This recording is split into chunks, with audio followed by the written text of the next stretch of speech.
উফ রে আল্লাহ, ইস্তেঞ্জা পাইছে পুরে। 5 জায়গায় বসিয়া ইস্তেঞ্জা করা যাবে না। মানুষ চলাচল রাস্তায় ইস্তেঞ্জা করা যাবে না।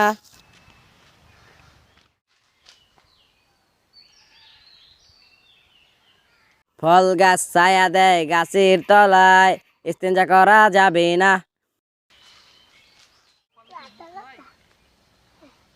উজু ও গোসলের ঘাটে ইস্তেঞ্জা করা যাবে না। গোরস্থানে ইস্তেঞ্জা করা যাবে না। ওরে আল্লাহ রে, ইস্তেঞ্জাটা করমু কোথায়? আমি কুড়ার মধ্যে ইস্তেঞ্জা করমু। কুড়া কই? এই তো।